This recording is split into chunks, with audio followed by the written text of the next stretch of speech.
The story we're going to read today is The Can Man by Laura E. Williams, illustrated by Craig Orbach.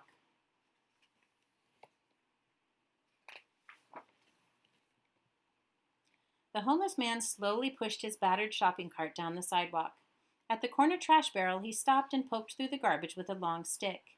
He leaned into the barrel and dug out an empty soft drink can, which he dropped into his cart. As he approached Tim, the man waved. Tim returned the wave with a smile. Almost everyone called the man the Can Man, but not Tim's family. "We remember when Mr. Peters lived in apartment 3C, Tim's mom told him. "He used to work at the auto body shop before it went out of business, and he couldn't find another job. He's been down on his luck for quite a while now." "Getting chilly," the Can Man said as he rattled by. Tim looked at the gray sky. "It sure is," he said. He zipped up his jacket higher and slipped his hands into his pockets. A few minutes later, Mike whizzed up on his skateboard, his cheeks red from the cold. "Want to go skateboarding in the park?" he asked. Tim shook his head. "Nah, it's no fun always borrowing your board and your brother's old gear." "Maybe you'll get one for your birthday next week." Tim shrugged. "Dad says we don't have any extra money for toys or sports stuff this year. Too many bills to pay." "Bummer," Mike said. He kicked away from the steps. "I'll see you later." Tim watched his friends speed away. Silently, Tim wished for a skateboard for his birthday, even though he knew birthday wishes don't really come true. Tim knew exactly which board he wanted. He had been eyeing it at Overtime Sports for months, and now it was going on sale. But even at the reduced price, and with the money Tim had saved from his allowance, the board was still too expensive. "I need a job," Tim thought glumly, "so I can earn money to buy the skateboard." Down the street, the Can Man threw 2 more cans into his cart. The empties hit the growing pile, clinking like the coins in Tim's little sister's piggy bank. The sound gave Tim an idea. Early Saturday morning, Tim rushed to get dressed. In the kitchen, he grabbed a pair of rubber gloves and 4 big plastic bags from under the sink. "What are you up to?" his mom asked. "I have a job to do," Tim said. Then he added with a grin, "Don't worry, I'll be home in time for lunch." Outside, the cold air raised goosebumps on Tim's arms. He jumped up and down on the stairs and headed for the first trash barrel on the sidewalk. An empty can lay right on top. After checking several more barrels, Tim had filled half a bag. At 5 cents a can, at the Redemption Center, he figured he would have enough money for a skateboard in no time. A few blocks from the park, Tim stopped in to see Jamal at Buna's Bakery. "Do you have any empty soft drink cans?" Tim asked. "I usually save them for the Can Man," Jamal said. "He needs them." "I need them too. I'm going to use the money to buy myself a skateboard for my birthday," Tim told Jamal. "I'll even work to earn the cans." "Well," Jamal hesitated for a few moments, "maybe this one time. I do have some crates you can carry to the back room." "It's a deal," replied Tim. After he had moved the crates and collected the cans as payment, Tim ran down the street, stopping at every trash barrel, store, and restaurant. By noon, he had 2 full bags of cans. He clattered them up the stairs of his building and plopped down on the top step. Collecting cans was harder than Tim thought it would be. His gloves were sticky and his clothes smelled like root beer that he'd spilled on himself. But the thought of a brand new skateboard made him smile.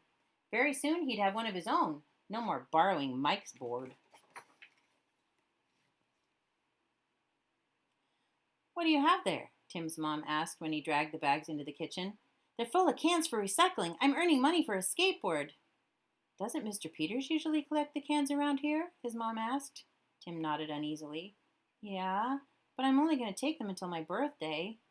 "Well, you can't keep them in here," his mom said. "Take them to the basement and then wash up for lunch." Tim knew it was no use arguing, so he bumped the bags downstairs to the basement. They crackled and clanked with every step. Sunday after church, Tim hurried from one stinky trash barrel to the next, collecting empty cans. For the rest of the week, he had to wait until after school. Tim knew the Can Man always took the same route, so he started in the opposite direction. That way, he got to some of the trash barrels before the Can Man did. On Saturday, Tim awoke to icy drizzle squiggling down his window. With a groan, he dragged himself out of his warm bed and into the kitchen. Tim's dad patted him on the shoulder. "Sorry, Tim," he said. "It looks like you'll have to stay indoors today." But this is my last chance to collect cans, Tim protested. I can't let a little rain stop me. His dad looked out the window. Okay, but don't stay too long outside. On the sidewalk, Tim poked through a few trash barrels. The rain made the garbage smell even worse than usual, and there wasn't a single can to be found. Keeping his face down to shield it from the cold rain, Tim ran toward the next trash barrel. Thwump! Tim jerked his head up. Oh, sorry, he exclaimed. You okay, kid? The can man asked. Yeah, sure. Tim looked into the cart. All he saw was an old bucket of paint and a few empty soft drink cans. The rain pinged on them hollowly. Haven't found many cans lately, the can man said, poking his stick into his trash barrel. How are you doing? I seen you out collecting. I have 7 bags full of them at home. 7, the can man said, his eyes wide. My birthday's tomorrow, Tim explained. I'm going to use the money to buy a skateboard. What are you collecting for? The can man shrugged. Wouldn't mind a new coat before the snow starts flying. Tim swallowed. Oh. Well, kid, see you around. The can man pushed his cart down the sidewalk, his ripped jacket flapping open with every step. When the rain stopped, Tim called Mike. Then Tim dragged his bags of cans from the basement to the front of his building. He sat on the steps to wait. Mike rolled up on his skateboard. Looks like you'll have enough for a board once you turn those in, he said. Tim nodded. I guess so. The boys looked up as the clatter of the can man's cart came toward them. The can man stopped at the bottom of the stairs. You need help with your bags? Okay, Tim said. They loaded the bags into the cart, and the can man pushed it while Tim and Mike kept the pile from toppling over. At the Redemption Center, it took a long time for Tim and Mike to push all the cans into the machine. Tim collected his coins in a paper bag he had brought along. By the time the boys were done depositing the cans, the can man had left. Tim looked outside. Small flakes of snow were sprinkling down from the sky, lightly dusting the parking lot. He shook the bag that held his money. The coins rattled like a cart full of empty cans. Suddenly, Tim headed outside. Hey, where are you going? Mike called after him. Tim ran and caught up with the can man, holding out the bag of coins. Tim said breathlessly, This money's for you. The can man startled in surprise. But you earned it. You worked hard for your money. It's okay. I want you to have it. The can man blinked a few times as though snowflakes had blown into his eyes. Thanks, kid. What's your name, anyway? Tim said. Thanks, Tim. My name's Joe Peters, the can man said, smiling. I know, Tim said. My mom and dad remember you from when you lived in our building. The can man's smile faded. That was a long time ago, he sighed. Then he shook the bag of coins. Thanks again. You're welcome, said Tim. When he got home, Tim plunked down on the front steps of the building so he wouldn't get a skateboard for his birthday. But somehow, it didn't matter that much anymore.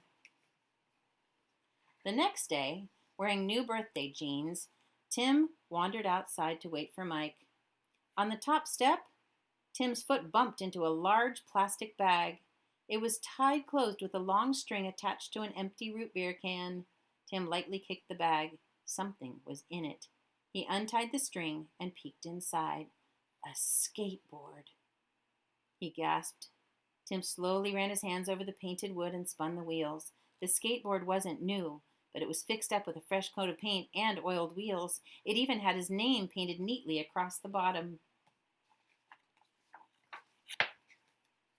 Just then, Tim heard the rattle of the can man's cart as he approached. The can man looked up and waved. Happy birthday, Tim, he called.